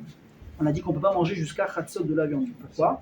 Parce que normalement, comme dit Shulchan Aruch, parce que le Beth Amikdash il a brûlé le 9 et le 10 Av. Donc c'est pas Pampelop, on sort de Tisha B'Av, c'est la fête. Il faut garder encore en tête ça. Maintenant voilà, je vous ai donné déjà dans une première partie, il nous reste une dizaine de minutes, déjà un petit peu l'histoire, le réca de ce qui s'est passé à l'époque. Comment on est arrivé à Tisha B'Av? Vous imaginez? Comment on est arrivé à Tisha B'Av? Combien de gens sont morts? Combien de choses mal on a faites? Maintenant, je voudrais revenir sur un truc avec vous. Quand le premier Beth Amikdash il a été détruit, et tous les Avot Akdoshim, tous les Avot, Abraham, Yitzhak, Yaakov, Moshe, Aaron, David, tout le monde, ils sont venus implorer d'Akadosh Baruch Hu de promettre qu'il va avoir finalement une Yeshua, une Géoula pour le Ham Israël. La Gemara raconte que tous les Avot, les uns après les autres, ils sont arrivés devant Hachem, en train de clamer par leur mérite, Abraham, les 10 épreuves, Yitzhak, j'ai donné mon coup, Yaakov, les 12 Vatim, David Amer, ce que vous voulez. Hachem, il a recalé tout le monde. Il a dit, ça marche pas. Ça marche pas. Finalement, il y a une personne qui va venir. Et qui va dire que moi j'ai un srout que personne n'a. Je dis, c'est quoi? Il dit, moi j'ai un srout. Je n'ai pas donné ma vie pour toi. Je n'ai pas été prêt à sacrifier mon fils pour toi. Je n'ai pas écrit de Teilim pour toi. Mais je n'ai pas fait honte à quelqu'un dans ma vie. Ah, l'impression qu'il dit ça, je dis, ça vaut. Le gars, il le disait près, il a dû être son fils, toi parce que tu n'as pas humilié quelqu'un, on va t'applaudir. Je me dis, continue à parler. Je dis, tu te rappelles moi quand je devais me marier? Tu te rappelles quand je devais me marier avec un homme? Et mon père, il nous a fait un coup tordu. Il a donné ma grande sœur à ma place, à mon mari. On parle de Rachel, Léa et Yaakov. Mais tu te rappelles, il a dit, ce tzaddik qui m'était promis depuis toujours, tout le monde disait, 2 enfants à Rivka, 2 enfants à Lavan. La grande avec le grand, la petite avec le petit. Il dit, Rachel, je suis le petit, je devais me marier avec Yaakov. Je vois qui est rentré sous la roupa, vous imaginez la folie ou pas?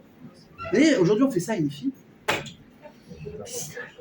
Mais c'est scandale et justifié.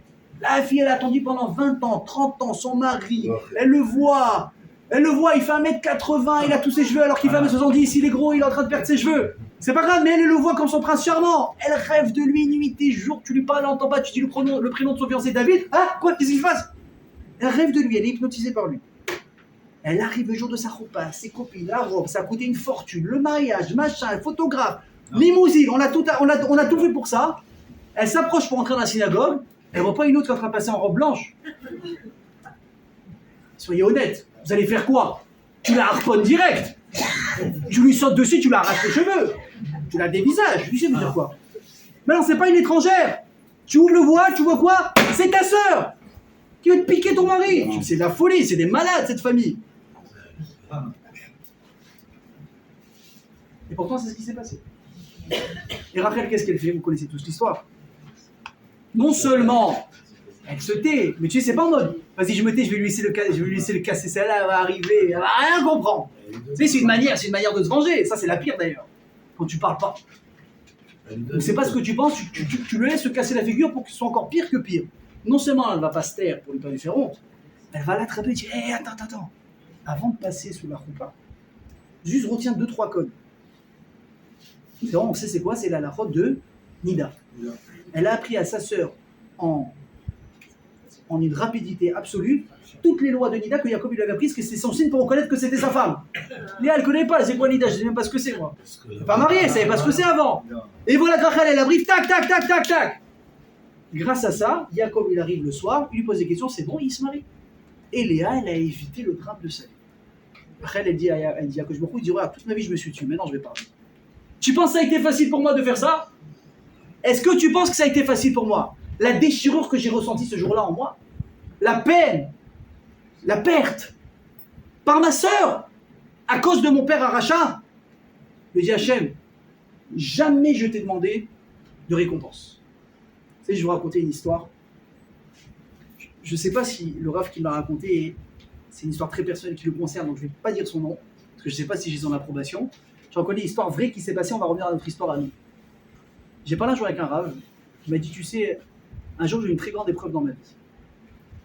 C'est un Rav connu, je ne dirai pas son nom, n'essayez pas. Il était parti animer un séjour pendant une fête, donc il est parti avec sa famille, etc. machin. Bon, comme beaucoup de gens, et les petites enveloppes en liquide à droite à gauche, il me dit voilà, donc je mettais aussi un petit peu d'argent de côté pour le mariage de mes enfants. Ok, du bénis, c'est vrai, ça coûte cher. Il a dit donc j'avais un petit pécule en liquide à la maison. Je pars, on passe la fête, je reviens, je rentre chez moi, je vois qu'il y a des trucs bizarres, je rentre dans mon bureau, Toute la somme en argent, elle a disparu, en liquide. Des milliers d'euros. Des milliers d'euros. Il ne m'a pas dit la somme exacte, c'était une grosse somme. Je suis devenu fou. Il dit, j'ai vu noir. Comment j'ai marié mes enfants? C'est l'argent pour mes enfants. Vous imaginez ou pas? Je me suis fait cambrioler. Il ne sait pas quoi faire, tatata. Finalement, il chope des caméras. Et il s'avère qu'il connaît le voleur. Un petit jeune de la communauté. C'est pas vrai. Or, c'était pas un grand sadique, le méchané. C'est un de chez nous. C'est un tien, il connaît les parents, il connaît le petit. Tout de suite dans la famille, ça se sait. Tiens, les garçons, papa, pas de carnage, on va le choper, on va amener des gens, on va aller dans une cave, on va le faire parler, on va récupérer. Puis elle dit, on se calme. Pas à chaud, pas à chaud. Rappelez-vous, jamais à chaud. Vous savez qu'on m'a parlé la semaine dernière, la colère? Ok. Il dit, bon, maintenant lui, il a un vrai deal. Il me dit, bon, le tabasser, il est hors de question. J'ai quand même encore le droit d'aller à la police. Réclamer ce qu'on m'a volé. Il va se faire taper sur les doigts, mineur, majeur, je sais pas, garde à vue, peut-être un peu de prison, j'en sais rien. Il a dit, mais bon, c'est pas normal, je vais pas me taire, je sais qui c'est en plus, j'ai les preuves, j'ai des caméras, il y a mieux que ça. Et là, il est pas bien, il dort pas. Il dit, mais attends, c'est un mec de chez nous. J'ai envoyé, il a dit, voilà, c'est simple, j'ai tous les droits, anarchiquement, moralement, ce que tu veux. Je prends ce gosse, je le dénonce, je l'envoie en tôle, ce type, fini, ruiné, j'ai ruiné sa vie. Il n'avait qu'à réfléchir avant de faire. Il m'a dit, j'ai pas dormi. Un matin, il s'est levé. Il a pris une décision. Je dis rien. Je dis rien. Hachem, tu m'as pris, j'accepte. Pas de problème. Et il a continué sa vie. Là, il m'a dit que sa vie avance. Et comme quoi, c'est pas forcément parce que des fois on fait un truc extraordinaire que la vie elle est heureuse. Et là, il a une fille qui se marie, malheureusement, très peu de temps après, elle divorce. Et ils n'arrivent pas à la remarier. Et il voit sa fille, Mamache, se détériorer mois après mois qui passent. Imaginez la souffrance que c'est pour des parents de voir un de leurs enfants malheureux. C'est possible. Il peut habiter en Alaska, au Canada, ce que tu veux, 40 000 km. Tu sais qu'il n'est pas bien. Toi, à la maison, les parents, chez nous, on ne dort plus. On ne dort plus, on ne mange plus. Il voit leur fille sous les yeux. C'est même pas au Canada, elle revient à la maison. Elle n'est pas mariée. Et on n'arrive pas à la marier. Il la voit triste, lui, il pleure, il n'en peut plus. Et un jour, il m'a dit, j'ai fait une prière à Akadosh Baruch Hu. Akadosh Baruch Hu, ma fille, la pauvre comme ça. Ah, mais qu'est-ce qu'elle a fait, cette petite? Elle a eu une mauvaise expérience. Et alors quoi? C'est bon, ça y est, on l'a condamnée, c'est fini. Il dit, Hachem, tu sais quoi? Je t'ai jamais demandé récompense par rapport à ce que j'ai fait, que j'ai sauvé le petit. Maintenant, je veux la récompense. Il dit, maintenant, je veux la récompense que je ne l'ai pas dénoncé et que j'ai avalé la perte de milliers d'euros. Tu savais que c'était pour le mariage de mes enfants, c'était pas pour acheter une Bentley. Il m'a dit, quelques temps après, on a fiancé, on a marié ma fille. Histoire vraie. Je dis, Kli Rishon, celui qui l'a vécu, me l'a raconté. Bon, il était marocain, peut-être qu'il a arrondi un peu les angles, je sais pas. Donc on revient. Qu'est-ce qu'il dit Rachel? Il dit Akadosh Baruch Hu, jamais je t'ai demandé de récompense par rapport à ce que j'ai fait. Maintenant je demande. Je veux à moi, Rachel Imenu, que tu me promettes que grâce à mon mérite, tu vas ramener les Bnei Israël de Galout là où ils sont, quand ce sera nécessaire. Et la fameuse réponse d'Akadosh Baruch Hu, Mini kolech miberi, venaich midima. Rachel, ne pleure plus, sèche tes larmes. Qui yesh sachar lifulater, il y a un mérite à ce que tu as fait. Veshavu meretz, oye, avec les gens, ils vont revenir de Galout. Les amis, la question qui se pose quand tu la demandes, tu dis attends, j'essaie de comprendre quelque chose. J'ai Rachel, elle est belle, elle est jolie, est-ce que tu veux, elle est bien gentille, magnifique, il n'y a pas de problème. Je mets Abraham, Yitzhak, Yaakov, à part le fait qu'ils étaient très grands, peut-être très gros, peut-être très beaux, je les mets tous d'un côté, sur la balance. Je prends une femme, maigre, gentille, je sais pas, elle était grande, je sais pas. Tu la mets d'un autre côté. Ça peut faire le poids. C'est possible. Tu me dis un seul, peut-être à chaque fois il y a eu un duel et les a battus. Mais tous ensemble contre une, comment Rachel et Luigenko? C'est pas possible, c'est inimaginable. Réponse extraordinaire de Chazal. Je dis, mais t'as rien compris.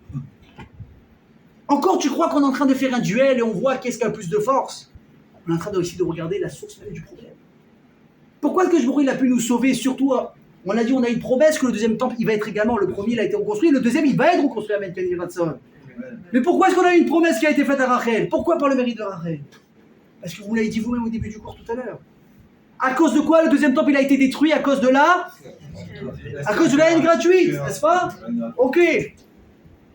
Qu'est-ce qu'elle a fait, Rachel? Elle n'a pas donné son coup pour Hachem, oui. Elle a été prête à tuer son fils, non plus. Elle a écrit des télim, non. Elle a... Non, non, non, non. Mais qu'est-ce qu'elle a fait? Elle a donné de l'amour gratuit. Est-ce qu'il y a plus d'amour gratuit que ça que tu peux donner dans ta vie? De renoncer à ton mari pour quelqu'un? Mais c'est gratuit, c'est même pas le terme. On est complètement hors compétition. C'est surhumain ce qu'elle a fait. Hachem, il a dit, mais c'est exactement le manque qu'il y a sur le Ham Israël maintenant. Haine gratuite ne peut être réparée uniquement par amour gratuit. Il a dit, toi, Rachel, tu auras le mérite. Maintenant, moi, je vous pose la question. On a eu des promesses. Grâce à celle qu'on a reçue, Rachel Imenu. C'est celle qui est là, vous savez, elle est enterrée en dehors d'Israël. Pourquoi? Pas avec son mari. Pas en dehors d'Israël, pas avec son mari. À côté là-bas. Pourquoi? Pour que justement elle est là et elle pleure, elle dit Hachem, mes enfants ils reviennent pas, ils sont en galoute, la route c'est par moi qui passe, ils reviennent pas, et elle pleure. Elle passe ses journées à pleurer. Pour nous. Alors, Hachem, tu as fait une promesse. Hachem, c'est un mytho. On a compris que non depuis le temps. Rachel, tu as perdu tes cartes, tu n'es plus en bon terme avec Akadosh Baruch Hu, qu'est-ce qui se passe? Tu as vieilli, tu t'es endormi. Qu'est-ce qui se passe? C'est Léoula Yeshua. On est en train de morfler nous maintenant. Et pourquoi moi ça me concerne un temple que j'ai même pas connu? Excusez-moi. 1955 ans, ça va, on peut tourner la page. Vous connaissez l'histoire avec Napoléon? Jean-Napoléon, il est rentré en Eretz Israël. Il rentre pour visiter les synagogues.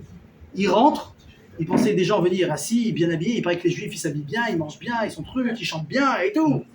Il rentre, il voit tout le monde assis par terre. Les lumières éteintes, les gens ils pleurent. Il dit bon, peut-être qu'il y a un mort ici, je sais pas. Il sort, il va dans une autre synagogue, mais la même scène. Il dit bon, peut-être que les deux ils se connaissent, j'en sais rien. Il fait le tour, il voit tout le monde pleurer. Il dit mais c'est des dingues, c'est des malades ces gens-là, qu'est-ce qu'ils ont? Il dit non, Napoléon, t'as pas compris. Aujourd'hui c'est un jour spécial, je suis à l'Israël, on appelle ça Tisha B'Av. Et je connais, c'est quoi? Il dit c'est le jour où ils ont perdu leur temple et ils pleurent. Il dit ils ont perdu leur temple, mais j'aurais entendu, ça arrivait quand? J'étais au pouvoir. Il dit non, il y a plus de 1000 ans. Il y a plus de 1000 ans. Et qu'est-ce qu'il a dit Napoléon? Si un peuple est capable de pleurer son temps pendant plus de 1000 ans, c'est sûr qu'il sera reconstruit. Pas possible, tu pleures pas quelque chose qui ne reviendra pas, c'est pas normal. Alors elle est où la reconstruction? Pourquoi nous on va être là, Chas Shalom, lundi prochain, à s'asseoir par terre et à faire tout ce qu'il faut faire, si on doit le faire? Écoutez la réponse. Qu'est-ce que dit la Gemara? Tout celui ou dans sa génération, le Beth Amikdash n'est pas reconstruit, c'est comme si il a été détruit pendant son vivant, de son vivant. C'est-à-dire que si nous lundi soir on arrive à Tisha B'Av, il faut imaginer que pendant toute la semaine qui va arriver, on est dans le Beth Amikdash, entouré de cette dernière muraille qui paraît incassable et qui a déjà été fissurée, et Chas Shalom, on va assister en live à la destruction du temple. Et comment ça se fait que c'est pas encore reconstruit? Ok, alors c'est comme si que moi j'étais dedans. Bon, ok, alors pareil, je suis passif. Pas du tout. C'est acteur. Et grave. Le rôle est grave. Parce que si le Beth Amikdash n'est pas reconstruit et qu'on le repère, c'est que nous on se comporte comme eux ils se sont comportés à l'époque avec de la sinatrinam. Alors peut-être que nous on n'est pas en train de faire barrage à des gens pour pas qu'ils sortent. Peut-être qu'on n'a pas mis du feu aux récoltes pour que les gens ils crèvent de faim. Mais est-ce qu'on est capable de s'aimer les uns les autres? On n'en a pas marre des clichés sur les uns et sur les autres parce qu'il a un tatouage, parce qu'il n'a pas de kippa. Parce qu'au pire, il a une kippa, mais elle n'est pas comme la mienne. Ça donne pas envie de vomir à un moment donné. Mais c'est pas possible. Je vous l'ai dit déjà une fois. Hitler, il marchait mauvais zéro. Il a fait des différences entre les juifs. Il est remonté, vous savez comment il a fait? Il y a des gens qui il a remonté 3 générations en arrière pour savoir qui était juif. Mais... est-ce qu'il a dit non, mais toi tu t'appelles Botbol et toi tu t'appelles Klein? Ah, ça va. Non. Il dit, mais tu pues, tu es juif. Vous êtes tous dans le même camp. Il a fait une différence petit, grand, femme, enfant. Il a zigouillé tout le monde. Parce que quoi? Un seul point commun, on est juif. Et nous on est là à se juger, à se classer par catégorie. Et je vais terminer avec le plus bel enseignement peut-être que vous allez entendre ce soir. L'Admour de Tosh. Un Admour extraordinaire qui a vécu au Canada. Peut-être que je vous ai parlé de lui dans un cours avant. Il a dit un truc. J'ai dit, Bémet, je vous ai raconté des histoires, je vous ai fait vibrer, il n'y a pas de problème. Vous sortez avec ça, c'est ça Tisha B'Av. Il a dit, comment est-ce que tu peux faire naître l'amour chez quelqu'un alors qu'il t'en en horreur? Il a dit, admettons, toi tu es prêt à faire maintenant la paix et tu veux Oui, bah aussi on reprend l'exemple, Dieu bénisse, des Lubavitch, des Chabad, ils sont là. Mais les tefilines, ils mangent kasher, ils mettent la souka, tzadikim, tzadikim, tzadikim. Maintenant tu décides, moi je me comporte comme un Chabad. Pas de problème, je vais être Chabad, je vais aimer tout le monde. Mais tu t'approches, tu prends un coup de poing, tu t'es fait insulter. Tu mets des tefilines, ils t'ont fait un procès. Comment tu fais? Il y a des gens ici, c'est des fous. Si c'est pas possible, c'est pas des juifs, si, c'est des juifs. Comment je fais moi pour réveiller leur âme de juifs à l'intérieur? Des fois, il y en a qui sont réceptifs, moi j'ai eu de la chance hier soir. Il y en a des fois qui sont pas du tout réceptifs. Comment tu fais? Il dit la mort de Toche. Truc de fou. Si tu penses à lui, et si tu pries pour lui, pour qu'il fasse tes chouvas, et qu'il prie pour que tu comprennes, pour qu'il comprenne que tu l'aimes, à distance, par rayon infrarouge, tu vas faire naître en lui un amour que lui-même ne connaît pas pour un juif. Par la force de la prière et la force de la pensée. Tu penses, tu sais qu'il y a un quartier qui est pourri, anti-juif, anti-religieux. Ne dis pas, on va pas passer par là. Tu passes sur quelqu'un qui fasse tes choix, pas devant eux. Tu dis pas, Shabbos, Shabbos. Il y en a qui font ça.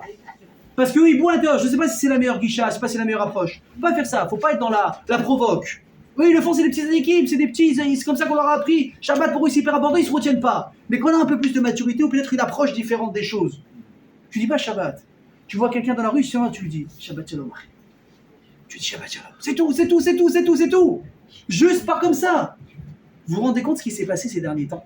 Quand il y a eu les manifs là, contre le gouvernement, contre les Bachoui Yeshivot, contre ci, contre ça. Ils sont arrivés jusqu'à où? Jusqu'à Bnei Brak. Ils ont commencé à manifester anti-Torah, anti-Yeshiva, anti-ça, anti-système, anti ce que vous voulez. Quelle a été la réaction des gens de Bnei Brak? Ils auraient dû sortir eux aussi les banderoles, machin, vous êtes chiloni, laissez-nous tranquilles, et là, et Internet, est-ce que vous voulez? Non. Ils ont pris les baffes, il y a les écouteurs dans la ville de Bnei Brak, ok? Les enceintes. Ils ont mis la musique à fond. Ils ont mis quoi? Les chadodi, les chants de Shabbat. Ils sont sortis, déjà ils étaient sur le kilis, ils disent on va taper du religieux ce soir. Ils sont sortis avec quoi? Avec des plats, avec des marmites, avec de la bouffe. Ils sont sortis, ils ont ouvert des tables, ils ont amené à boire, à manger, du pain, de la bouffe, chaud, des trucs. Et c'était comme ça. C'est pas possible. Ils sont venus le voir, l'autre il était comme ça en train de te regarder, il dit tu veux manger? Tu veux manger, tu veux manger, tu veux manger. Les gars ils ont baissé les banderoles, ils savaient plus rien, ils étaient désarmés. Et tu vois des photos les uns avec les autres, ils s'embrassent, ils se truquent et on voit, je suis sûr vous avez tous vu cette vidéo, où tu as le type qui est là avec son casque, et il enlève, il entend les radouilles, il se met à pleurer. Si peut uniquement utiliser l'amour de toi, si uniquement par la parole, par la prière, tu peux faire un changement chez une personne, à la khat, quand même, avec plusieurs raisons, avec un acte, comment tu peux changer un juif? Allez, Bezrat Hashem, les amis, c'est ce qu'on se souhaite. Nous, enfin, Bezrat Hashem. Donc, si il n'est pas lieu. Et sinon, d'agir. Vous voyez quelqu'un, dis-lui Shabbat Shalom. Prends-le, tu dis Arrive. Tu as besoin d'aide. Le gars, vous allez faire un kidouche Hashem, il a une kippa, il me parle avec gentillesse, alors que moi, je l'aime pas. Vous allez le désarmer. Bezrat Hashem sépare, comme on l'a dit. On contrôle la sinat par la ahava krinam. La haine gratuite par l'amour gratuit, Bezrat Hashem. On espère que ma chère qui a beau, nous. Amen, Kenny Ratzon.